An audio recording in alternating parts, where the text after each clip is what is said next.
तो previous class में हम लोगों ने रिलेशन पढ़ लिया था। प्रीवियस क्लास में मैंने कहा भी था कि कॉम्बिनेशंस ऑफ सेल्स पढ़ाएंगे। कॉम्बिनेशंस ऑफ सेल पढ़ाने के लिए जैसे हम लोग रजिस्टर्स को जोड़ सकते हैं सीरीज में, पैरेलल में। हालांकि कोर्स में है नहीं अब, तो रजिस्टेंस का सीरीज और पैरेलल कॉम्बिनेशन तो इस साल पढ़ा नहीं, बट 10th क्लास में तो पढ़ा है हमने कि रजिस्टर को सीरीज में किस तरह से जोड़ते हैं, रजिस्टर को पैरेलल में किस तरह से जोड़ते हैं। उसी तरीके से आप बैटरी को या सेल्स को भी किस में कनेक्शन कर सकते हैं, जोड़ सकते हैं आप सीरीज वाइज और पैरेलल वाइज। तो the combination of cell is called battery. जो कॉम्बिनेशन ऑफ सेल्स होते हैं उसको बैटरी कहा जाता है। तो सबसे पहले हम क्या लिखेंगे, कॉम्बिनेशन ऑफ सेल। हेडिंग होगी आज की हमारी combination of cell, combinations of cells, and the combinations of cell is known as battery। इसी को क्या कहा जाता है, बैटरी कहा जाता है।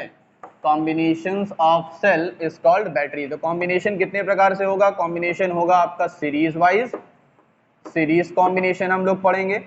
दूसरा हम लोग पढ़ेंगे पैरेलल कॉम्बिनेशन पढ़ेंगे, और तीसरा हम लोग पढ़ेंगे जो अभी तक शायद आप लोगों ने रजिस्टर्स में नहीं पढ़ा है, वो हम पढ़ेंगे मिक्स्ड कनेक्शन। यानी मिक्स्ड का मतलब कुछ पैरेलल में जोड़ देंगे, कुछ सीरीज में जोड़ देंगे। हालांकि आपके कोर्स में यानी आपके सिलेबस में पैरेलल और सीरीज है, मिक्स्ड आपके सिलेबस में नहीं, बट फिर भी एनसीईआरटी में भी दिया हुआ है और रेफरेंस बुक्स में भी ये दिया हुआ है मिक्स्ड कॉम्बिनेशन। तो मैं ज़्यादा नहीं बताऊंगा, बट थोड़ा बहुत इसके बारे में बता दूंगा, डीपली इसमें नहीं जाएंगे।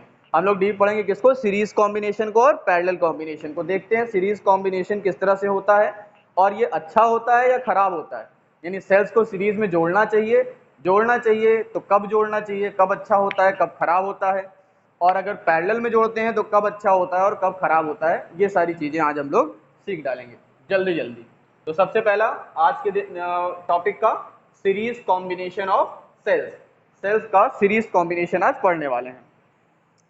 तो मान लीजिए हमारे पास n सेल्स हैं।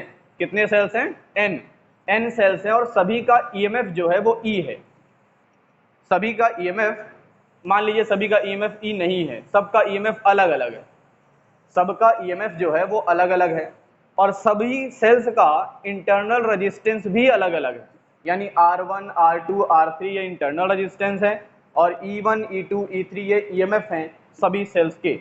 तो कुछ इस प्रकार से हम सीरीज कॉम्बिनेशन कुछ इस प्रकार से जोड़ते हैं। आप लोग जानते हो रजिस्टर को भी सीरीज में जोड़ना सीखा है आप लोगों ने। तो सबसे पहले आज हम लोग पढ़ेंगे सीरीज कॉम्बिनेशन। तो हम ये जानते हैं कि अगर ये कोई बैटरी है, मान लीजिए ये हमारी बैटरी है, बैटरी नहीं सेल है, सॉरी, ये एक सेल है। फिर इसके बाद में हमने एक दूसरा सेल लगा दिया यहाँ पर, ये एक सेल लगा दिया, फिर एक तीसरा सेल लगा दिया। इस तरह से अगर हम जोड़ते चले जाते हैं तो इस तरह के कॉम्बिनेशन को क्या कहा जाता है, सीरीज कॉम्बिनेशन कहा जाता है। यानी एक सेल के पॉजिटिव टर्मिनल, ये हमारा पॉजिटिव टर्मिनल है और ये नेगेटिव टर्मिनल है। तो हमने पहला सेल ले लिया, ये पॉजिटिव टर्मिनल हो गया, ये नेगेटिव टर्मिनल हो गया।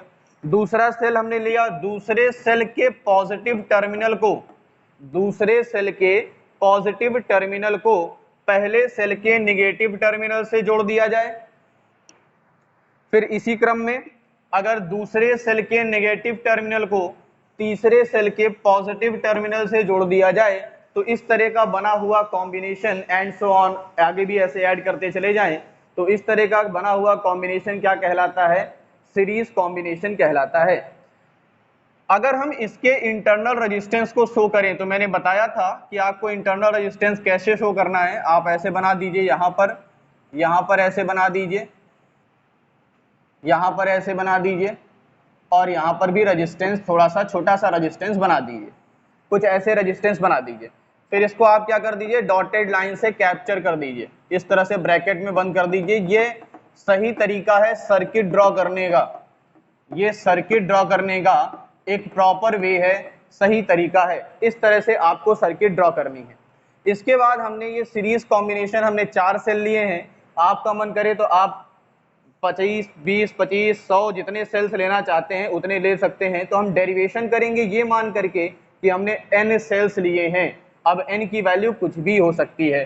तो यहाँ पर क्या है भाई, ईएमएफ कितना है, मान लेते हैं E1 ईएमएफ है, इसका ईएमएफ E2 है, इसका ईएमएफ E3 है, और इसका ईएमएफ इसी तरीके से n सेल्स होंगे तो ईएमएफ होगा En। इसका internal resistance R1, internal resistance R2, internal resistance R3, internal resistance R4। इसी तरीके से अगर n सेल्स होंगे तो लास्ट वाले सेल का यानी nth जो सेल होगा उसका इंटरनल रेजिस्टेंस Rn से शो किया जाएगा। अब हमने क्या किया, इन सभी सेल्स के कॉम्बिनेशन को एक एक्सटर्नल रेजिस्टेंस R के साथ कनेक्ट कर दिया है। एक्सटर्नल रेजिस्टेंस R के साथ कनेक्ट करने का मतलब है जब आप किसी बैटरी के कॉम्बिनेशन को लेते हो, जब किसी सेल के कॉम्बिनेशन को लेते हो तो उसकी हेल्प से कुछ ना कुछ तो रन करोगे। आप हो सकता है टॉर्च का यूज कर रहे हैं तो आप बल्ब जलाएंगे, हो सकता है आप उसमें से छोटा वाला फैन चला रहे हो तो आप फैन एक रेजिस्टेंस हो जाएगा, अगर आप बल्ब जलाएंगे तो बल्ब एक रेजिस्टेंस हो जाएगा, जिसे हम एक्सटर्नल रेजिस्टेंस का नाम दे रहे हैं। तो ये एक्सटर्नल रेजिस्टेंस हो गया। ये छोटे छोटे सेल्स हो गए, 4 सेल्स हमने अटैच किए हैं सीरीज कॉम्बिनेशन में। आप n सेल्स भी मान सकते हैं, हम n सेल्स मान करके ही डेरिवेशंस करने वाले हैं। तो कितने सेल्स हैं यहाँ पर, 4 सेल्स हमने माने हुए हैं। सभी का ईएमएफ आपको दिख रहा होगा E1, E2, E3, E4 और सभी के इंटरनल रेजिस्टेंसेज हैं R1, R2 and R3 and R4। और इसके बाद हमने क्या किया, एक्सटर्नल रेजिस्टेंस R के साथ इस कॉम्बिनेशन को अटैच कर दिया। तो जाहिर सी बात है अगर हम इस कनेक्शन को अटैच करेंगे, जैसे ही हम एक्सटर्नल रेजिस्टेंस के साथ इसको अटैच करेंगे तो इसमें एक करंट फ्लो होगी, पूरे सर्किट में एक करंट फ्लो होना स्टार्ट होगी। हमने मान लिया कि करंट कितनी फ्लो होती है, I करंट फ्लो होती है। कितनी करंट फ्लो हो रही है, I करंट फ्लो हो रही है। किसी को इस डायग्राम से कोई आपत्ति हो, कोई प्रॉब्लम हो, कोई तकलीफ है, ना समझ में आया हो तो पूछ सकता है, क्योंकि मैं डायग्राम रफ करूंगा तो इसके बाद मैं लिखना स्टार्ट करूंगा। किसी को कोई प्रॉब्लम है डायग्राम से, ना समझ में आया हो तो बता दो, रफ करें इसको, मैं आगे समझाऊं। चलिए सीरीज कॉम्बिनेशन की बात कर लेते हैं। तो सीरीज में हम जानते हैं जो वोल्टेज होता है, सीरीज में जो वोल्टेज होता है वो डायरेक्टली ऐड होता है। यानी अगर हम सीरीज की बात करें, पैरेलल में तो सभी का वोल्टेज सेम होता है, बट सीरीज में क्या होता है, सबका वोल्टेज अलग अलग होता है। तो टोटल ईएमएफ क्या होगा इस सर्किट का, जो सर्किट हमने बनाई थी, इस सर्किट का टोटल ईएमएफ क्या होगा, तो टोटल ईएमएफ होगा E1 plus E2 plus E3 plus E4। इस तरह से बहुत सारे टर्म्स जुड़ेंगे और कितने सेल्स हो जाएंगे, मान लीजिए n सेल्स हो जाते हैं, तो टोटल हमारे पास जो ईएमएफ होगा वो होगा E1 plus E2 plus E3 plus E4, इस तरह से En तक हम जा सकते हैं। अब बात आती है कि टोटल इंटरनल रेजिस्टेंस कितना होगा, तो टोटल इंटरनल रेजिस्टेंस सर्किट में कितना होगा। तो जब सभी ने देखा कि जो सेल से जोड़े गए हैं वो सीरीज में जोड़े गए हैं, और सीरीज में रेजिस्टेंस कैसे जोड़ा जाता है, तो directly R equals to R1 plus R2 plus R3 के फॉर्म में जोड़ा जाता है। तो हो जाएगा R1 plus R2 plus R3 plus कहाँ तक, Rn तक। कोई दिक्कत इसमें, मेरे ख्याल से कोई दिक्कत नहीं होनी चाहिए, इजी है, ये सीरीज कॉम्बिनेशन में जोड़ा गया है। और जो एक्सटर्नल रेजिस्टेंस था वो भी सीरीज में ही तो जुड़ा था, वो भी सीरीज में जुड़ा था। तो टोटल रेजिस्टेंस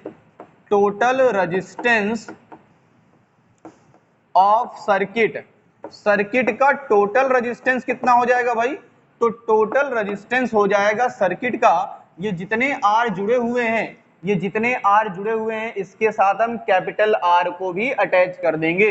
तो हम इसके जो इक्विवेलेंट रेजिस्टेंस होगा, इक्विवेलेंट इंटरनल रेजिस्टेंस, उसको हम R डैश से लिख लेते हैं।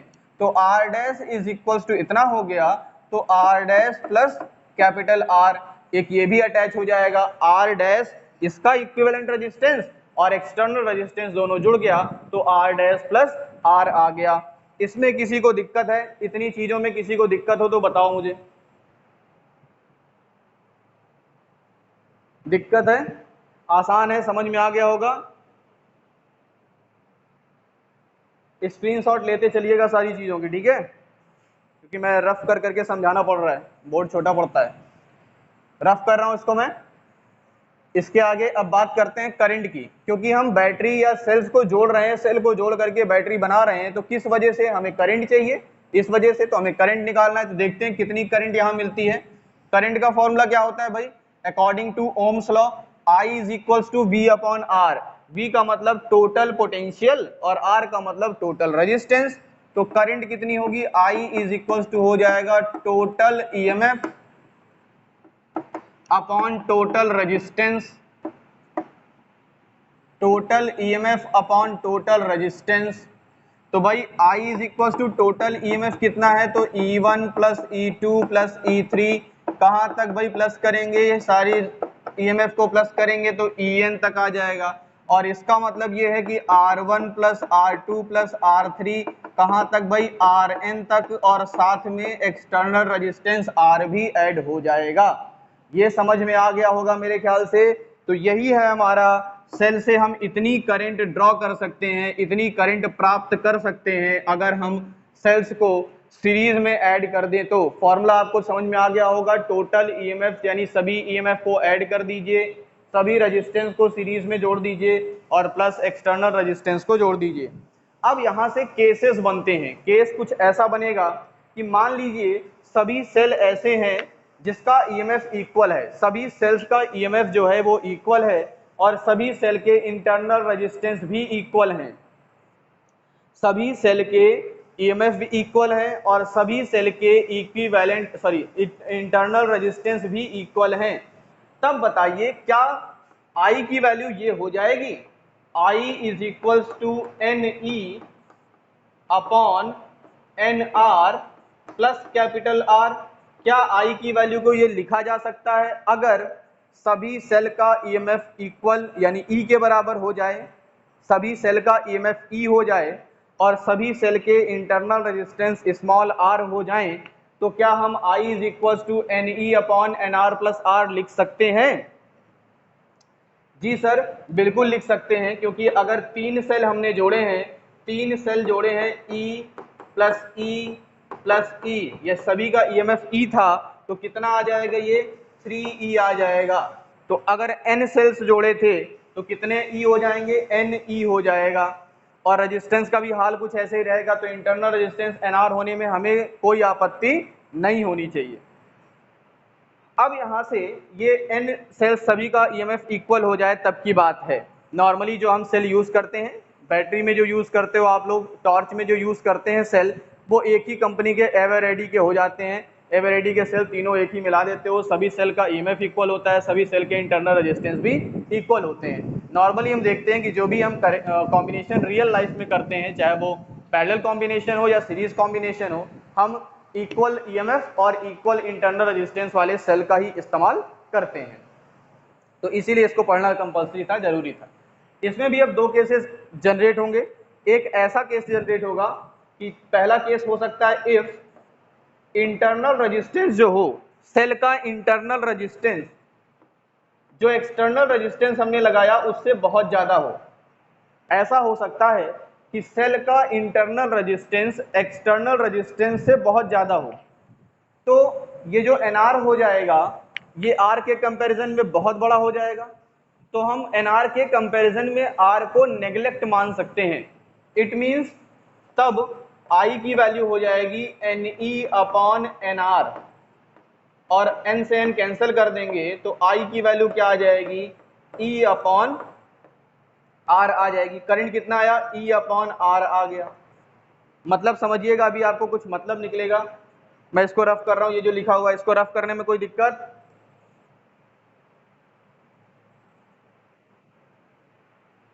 दूसरी कंडीशन ऐसी हो सकती है कि इंटरनल रेजिस्टेंस बहुत छोटा हो जाए, एक्सटर्नल रेजिस्टेंस बहुत बड़ा हो जाए। दूसरी कंडीशन ऐसी हो सकती है इफ एक्सटर्नल रेजिस्टेंस बहुत बड़ा हो जाए, इंटरनल रेजिस्टेंस बहुत छोटा, ना के बराबर, तो I की वैल्यू क्या मिल जाएगी, NE अपॉन R मिल जाएगी। तो I is equals to N multiply by E upon R मिल सकता है। देखिए N से गुणा हो गया, मल्टीप्लाई हो गया। अब आपको सोचना है क्या दोनों में अंतर क्या है, दोनों का क्या मतलब है, इसका और इसका मतलब क्या है, क्यों हमने किया है, इसका मतलब क्या है, देखिएगा यहां पर। अच्छा मुझे ये बताइए कि अगर एक सेल है, एक सेल का ईएमएफ ई है और उसका रेजिस्टेंस आर है, ईएमएफ ई है, रेजिस्टेंस आर है, तो करंट कितना होगा? According to Ohm's law I is equal to E upon R होगा। एक सेल से करंट, एक सेल से करंट कितनी मिलेगी? ई अपॉन आर ही करंट मिलेगी ना एक सेल से, बताओ ठीक है, इतना सही बोल रहा हूं मैं? अगर किसी एक सेल का ईएमएफ ई है, रेजिस्टेंस आर है, तो करंट होगा E is equal to sorry I is equal to E upon R.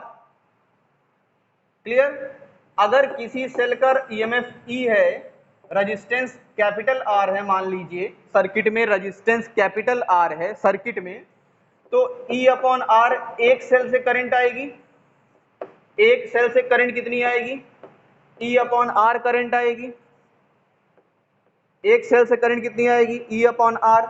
और अगर एन सेल लगा दें, 3 सेल लगा दें, तो करंट 3 गुना हो जाएगी। 4 सेल लगा दें तो करंट 4 गुना हो जाएगी, है ना? तो देखो ऐसे ही तो कुछ लिखा है, ऐसे ही तो कुछ लिखा है। अगर इंटरनल रेजिस्टेंस बहुत ज्यादा है, एक्सटर्नल रेजिस्टेंस कम है, तो आप जितने भी सेल जोड़ दो, आपकी मर्जी, आप कितना भी सेल क्यों ना जोड़ दें, 100 सेल जोड़ दीजिए, 50 सेल जोड़ दीजिए, सर्किट में करंट सिर्फ एक सेल के बराबर के करंट ही आएगी। यानी सर्किट में उतनी ही करंट आएगी जितना एक सेल से करंट निकल रही है। तो अगर इंटरनल रेजिस्टेंस सेल का ज्यादा है, एक्सटर्नल रेजिस्टेंस कम है, तो सीरीज में जोड़ने से कोई फायदा नहीं है। वो चाहे आप एक सेल लगा लीजिए या 100 सेल लगा दीजिए, करंट आपको उतनी ही मिलेगी। लेकिन सीरीज में जोड़ने से फायदा कब है? जब एक्सटर्नल रेजिस्टेंस ज्यादा हो, इंटरनल रेजिस्टेंस कम हो। एक्सटर्नल रेजिस्टेंस ज्यादा होगा, इंटरनल रेजिस्टेंस कम होगा, तो एक सेल से जितनी करंट मिलेगी उसका एन टाइम्स, यानी 100 अगर सेल लगाएंगे तो 100 गुना करंट मिलेगी। तो सीरीज में जोड़ने से फायदा कब है? जब एक्सटर्नल रेजिस्टेंस ज्यादा हो, इंटरनल रेजिस्टेंस कम हो। इंटरनल रेजिस्टेंस ज्यादा होगा, एक्सटर्नल रेजिस्टेंस कम होगा, तो सीरीज में जोड़ने से कोई फायदा नहीं है। 100 सेल जोड़िए, 1000 सेल जोड़िए, आपका करंट जो आपको मिलेगी वो सिर्फ एक सेल, यानी आप 100 सेल लगाए हो तब भी आपको उतनी ही करंट मिल रही है, एक सेल लगाए हैं तब भी उतनी ही करंट मिल रही है। तो फायदा मिलेगा आपको सीरीज में जोड़ने से। अगर एक्सटर्नल इंटरनल रेजिस्टेंस ज्यादा है, क्या फायदा निकलेगा बताओ आप? क्योंकि हमें करंट मैक्सिमम चाहिए, करंट ज्यादा चाहिए, तो हमें किस में जोड़ना पड़ेगा? सीरीज में। अगर जोड़ना है हमें, तो सीरीज में जोड़ने से पहले हम इस चीज का ध्यान रखेंगे कि हमारा इंटरनल रेजिस्टेंस कहीं एक्सटर्नल रेजिस्टेंस से ज्यादा तो नहीं है। अगर इंटरनल रेजिस्टेंस एक्सटर्नल रेजिस्टेंस से ज्यादा होगा तो हम सीरीज में नहीं जोड़ेंगे, फिर हम देखते हैं शायद पैरेलल में जोड़ने से फायदा हो जाए। इतना समझ में आया? इसको रफ करें, समझ में आ गया है क्या मैं कहना चाह रहा हूं?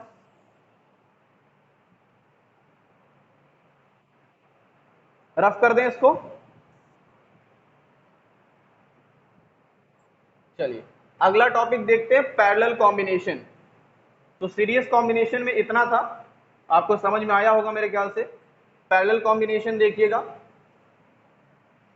पैरेलल कॉम्बिनेशन में किस तरह से जोड़ते हैं, पहले ये सीख लीजिए कि जोड़ते किस तरह से हैं, सर्किट बनाई कैसे जाती है, तो आपको पता भी होगा। अगर मान लीजिए ये सेल है, दूसरा सेल है, तीसरा सेल है, चौथा सेल है, इसी तरीके से बहुत सारे सेल्स हो हमारे पास, तो क्या किया जाता है पैरेलल कॉम्बिनेशन जोड़ने के लिए? जितने भी सेल आपके पास हों, सभी सेल के पॉजिटिव टर्मिनल को इकट्ठा कर लीजिए। यानी इसके पॉजिटिव टर्मिनल, इसका पॉजिटिव टर्मिनल, इसका पॉजिटिव टर्मिनल और इसका पॉजिटिव टर्मिनल, सभी पॉजिटिव टर्मिनल को आपने क्या कर दिया? इकट्ठा कर लिया, जोड़ लिया। इसी तरीके से सभी के नेगेटिव टर्मिनल को अलग जोड़ लीजिए, सभी के नेगेटिव टर्मिनल को आपने इकट्ठा कर लिया और फिर इसको एक्सटर्नल रेजिस्टेंस के साथ अटैच कर दिया। इसको हमने क्या किया? एक्सटर्नल रेजिस्टेंस के साथ अटैच कर दिया। तो ये बन गया आपका पैरेलल कॉम्बिनेशन। ये क्या बन गया बेटा? पैरेलल कॉम्बिनेशन बन गया। अगर हमने जो सेल्स लगाए हैं उसके ईएमएफ E1, E2, E3 और E4 हो, जैसा कि मैंने कहा, लेकिन मैंने कहा था कि आप जर्नल लाइफ में जो आप कनेक्शन करते हैं वो सभी के ईएमएफ इक्वल होते हैं, तो अभी हम इक्वल लेकर के ही सॉल्व करेंगे, ज़्यादा इजी पड़ता है, जर्नल फॉर्म लेकर के कोई मतलब नहीं है, ठीक है ना। तो स्पेशल केस लेकर के चल रहे हैं। अगर सभी का ईएमएफ इक्वल हो जाए, सभी का ईएमएफ और सभी का इंटरनल रेजिस्टेंस, जितने भी कनेक्शन है इसमें, जितने भी सेल्स जोड़े गए हैं, मान लीजिए n सेल्स जोड़े गए हैं, कितने सेल्स जुड़े हैं, n सेल्स जुड़े हैं, तो सबका ईएमएफ अगर E है तो पूरे सर्किट का ईएमएफ भी क्या होगा, E होगा, यानी टोटल ईएमएफ क्या होगा, यहाँ पर टोटल ईएमएफ क्या होगा भाई, तो टोटल ईएमएफ होगा E, क्योंकि ये किसमें कॉम्बिनेशन में जुड़ा है, पैरेलल कॉम्बिनेशन। अगर सीरीज कॉम्बिनेशन होता तो E प्लस E NE हो जाता, बट सीरीज कॉम्बिनेशन नहीं है, यहाँ पर कौन सा कॉम्बिनेशन है, पैरेलल कॉम्बिनेशन है, इसलिए क्या हो गया, कैपिटल E हो गया। अब टोटल इंटरनल रेजिस्टेंस कर लें, मैं इस डायग्राम को रफ कर रहा हूं, टोटल इंटरनल रेजिस्टेंस निकालते हैं, क्योंकि पैरेलल कॉम्बिनेशन है, तो पैरेलल कॉम्बिनेशन में आप जानते हो रेजिस्टेंस को किस तरह से जोड़ा जाता है, तो रेजिस्टेंस को जोड़ने का फॉर्मूला आपको पता है, 1/R is equal to 1/R1 plus 1/R2 plus 1/R3, इस तरीके से हम रेजिस्टेंस को जोड़ते हैं। तो भाई total resistance, total internal resistance 1/R dash, जो इक्विवेलेंट है इंटरनल रेजिस्टेंस का, उसको हमने मान लिया 1/R plus 1/R plus 1/R plus, इस तरह से कितने टाइम्स, n टाइम्स जाएंगे 1/R।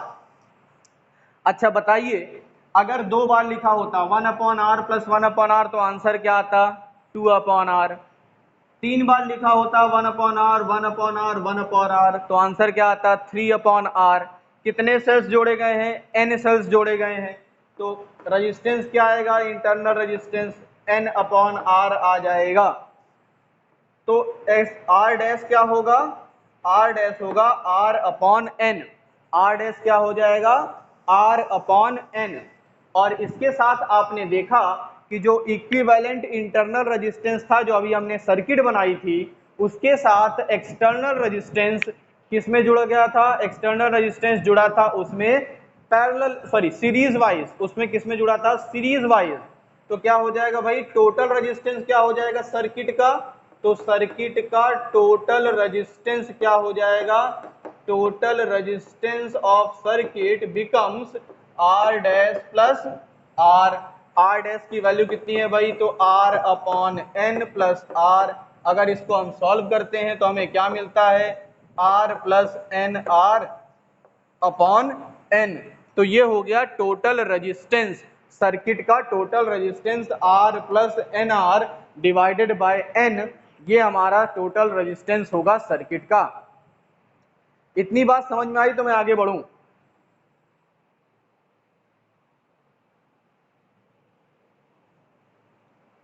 बोलो बेटा। चलिए, करंट कितनी मिलेगी भाई, अब करंट कितना मिलेगा, तो करंट का फॉर्मूला क्या होता है, total EMF upon total resistance. अभी हम लोगों ने पढ़ा था, क्योंकि हमें मेन मकसद करंट से है, हमारा मेन काम किससे है, करंट फाइंड करने से। तो I is equal to total EMF, अभी हमने देखा टोटल ईएमएफ कितना था, E था, टोटल ईएमएफ कितना था, E, और टोटल रेजिस्टेंस कितना है, R plus NR/N, R plus NR/N, ये ऊपर पहुंचेगा तो I इज इक्वल टू हो जाएगा NE/R प्लस NR। आपने गौर किया कुछ, आपने कुछ गौर किया कि जब हम सीरीज कॉम्बिनेशन पढ़ रहे थे, तो सीरीज कॉम्बिनेशन में जो करंट मिली थी हमें, ये पैरेलल है, जो सीरीज कॉम्बिनेशन थी, तो सीरीज कॉम्बिनेशन में जो करंट मिली थी वो थी NE/NR प्लस R, ऐसे था ना। सीरीज कॉम्बिनेशन में NE/NR यानी N मल्टीपल था इंटरनल रेजिस्टेंस का, इसमें N मल्टीपल है एक्सटर्नल रेजिस्टेंस का। तो जाहिर सी बात है इसका जो रिजल्ट आएगा, जो हमने केसेस प्राप्त किए थे, पहला केस फाइंड किया था जब इंटरनल रेजिस्टेंस बहुत बड़ा हो जाएगा एक्सटर्नल रेजिस्टेंस से, तो अब हमने कंडीशन पढ़ी थी I is equal to parallel condition अब पढ़ रहे हैं ये वाली कंडीशन, तो एन ई अपॉन आर मिलेगा, और जब आर बड़ा हो जाएगा, कैपिटल आर बड़ा होगा किससे, स्मॉल आर से, यानी एक्सटर्नल रेजिस्टेंस इंटरनल रेजिस्टेंस से ज़्यादा हो जाएगा, उस कंडीशन में आई की वैल्यू आ जाएगी N E upon N R, N से एन कैंसिल हो जाएगा और आई इक्वल्स टू क्या आ जाएगा, ई अपॉन आर आ जाएगा। इसका मतलब कि अगर एक्सटर्नल रेजिस्टेंस ज़्यादा है, इंटरनल रेजिस्टेंस कम है, तो पैरेलल में जोड़ने से कोई फ़ायदा नहीं है, क्योंकि जितनी सर्किट में उतनी ही करंट आएगी जितनी एक सेल से करंट आ रही होगी। लेकिन अगर इंटरनल रेजिस्टेंस ज़्यादा है, एक्सटर्नल रेजिस्टेंस कम है, तो पैरेलल में जोड़ने से फ़ायदा है, क्योंकि जो करंट मिलेगी वो एक सेल से मिलने वाली करंट का n टाइम्स हो जाएगा। 100 सेल होंगे तो 100 गुना हो जाएगा। तो मतलब समझ में आ गया कब सीरीज कॉम्बिनेशन में जोड़ना अच्छा होता है और कब पैरेलल कॉम्बिनेशन में जोड़ना अच्छा होता है। आपसे एक नंबर में क्वेश्चन पूछा जा सकता है कि अगर किसी कॉम्बिनेशन में किसी सेल का इंटरनल रेजिस्टेंस बहुत ज़्यादा है एक्सटर्नल रेजिस्टेंस के कंपैरिजन में, तो सेल्स को किस कॉम्बिनेशन में जोड़ने से हमें मैक्सिमम करंट मिलेगी, है ना। इस तरह के क्वेश्चंस बन सकते हैं ना। तो एक नंबर में इस तरह के क्वेश्चंस बन सकते हैं, पेपर में आ सकते हैं, इसलिए इस कॉम्बिनेशन को ध्यान से पढ़िए। सीरीज कॉम्बिनेशन में कब बेटर होता है, मैक्सिमम करंट कब मिलती है, और पैरेलल कॉम्बिनेशन में मैक्सिमम करंट कब मिल सकती है, जब इंटरनल रेजिस्टेंस ज़्यादा हो, जब इंटरनल रेजिस्टेंस कम हो, या एक्सटर्नल रेजिस्टेंस ज़्यादा हो, एक्सटर्नल रेजिस्टेंस कम हो। मतलब समझ में आ गया है तो देख लीजिए इसको एक बार, ना समझ में आया हो तो पूछ लीजिए, मैं इसको रफ कर दूं, मेरे ख्याल से हो गया होगा। स्क्रीनशॉट लिया सभी ने, रफ करें इसको, समझ में आया है।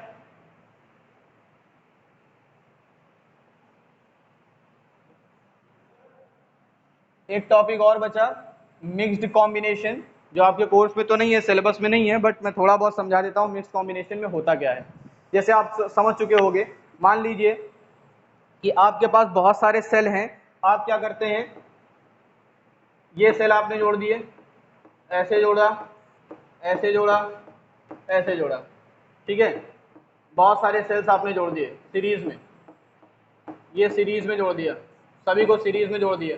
उसके बाद क्या किया आपने, ये जो सीरीज मिल रही है आपको, भाई ये पहली सीरीज मिलेगी आपको, ये वाली पहली सीरीज है ना, ये वाली पहली सीरीज है, इसमें n सेल्स लगे हैं मान लीजिए। दूसरी वाली सीरीज में इसमें भी n सेल्स लगे हैं मान लीजिए। तीसरी वाली सीरीज में इसमें भी n सेल्स लगे हैं। आपने n सेल की एक सीरीज बनाई है, n सेल की एक सीरीज बनाई है, फिर n सेल की एक सीरीज बनाई, n सेल की एक सीरीज बनाई। अब इन सेल्स के को ये वाला टर्म, ये वाला टर्म और ये वाला, फिर इसको, इसको और इसको, तीनों को इकट्ठा कर दिया, और तीनों को इकट्ठा करने के बाद आपने क्या कर दिया, एक्सटर्नल रेजिस्टेंस लगा दिया। तो ये कैसा कॉम्बिनेशन है, ये मिक्स्ड है, क्योंकि इसमें सीरीज में भी आपने जोड़ रखे हैं और पैरेलल में भी जोड़ा है। पहले सीरीज में जोड़ा सेल्स को और सभी कॉम्बिनेशन को लेकर के आपने पैरेलल में जोड़ दिया। तो इस तरह के कॉम्बिनेशन को क्या कहते हैं, मिक्स्ड कॉम्बिनेशन। तो यहाँ पर कितने रो वाइज, इसको कहते हैं रो वाइज जोड़ना और इसको कहते हैं कॉलम वाइज जोड़ना। तो रो वाइज कितने सेल्स लगे हैं, n सेल्स लगे हैं, और कॉलम वाइज भी आप जरूरी नहीं है सिर्फ 3 बनाओ, आप 10, 15, 20 जितना मन करे उतने पैरेलल कॉम्बिनेशंस लगा सकते हो। तो जो झालर बनती है, जो आप लोग दिवाली में लगाते हो, उसमें मिक्स्ड कॉम्बिनेशन ही रहता है। कुछ बल्ब उसमें सीरीज वाइज जोड़े जाते हैं, कुछ पैरेलल जोड़े जाते हैं, जिस वजह से वो झालर बनती है। जिस तरीके से वो झालर बनती है, वजह से तो नहीं, जिस तरीके से वो झालर बनाई जाती है। मे भी मतलब समझ में आ गया होगा। किसी को कोई डाउट है?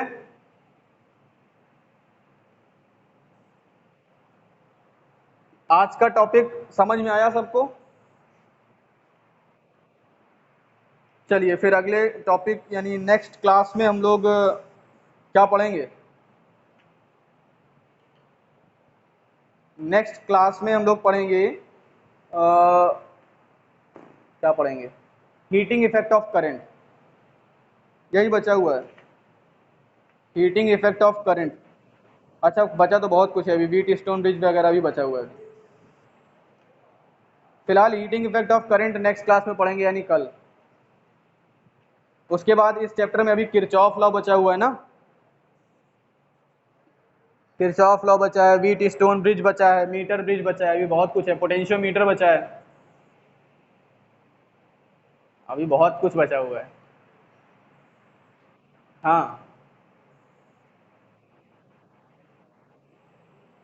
2 चैप्टर की नोट्स चाहिए मतलब? हाँ हाँ, और क्या, बहुत जल्द आप लोगों को बुलाया जाएगा स्कूल, कॉपी लेकर के आओ, नोट्स चेक कराओ। बना लो बेटा, नहीं तो नंबर मैं काटने वाला हूँ, पल भर पूरा काट लूंगा, 30 में से 30। हाँ, तो पेपर होगा तब तो काटेंगे ही ना। चलो देखते हैं। चलो ठीक है, नेक्स्ट क्लास में आगे की क्लास करते हैं, आज ओवर करते हैं क्लास, ठीक है। चलो, ओके। जी सर। सर यहाँ पासवर्ड लग गया क्या है? पता नहीं सर।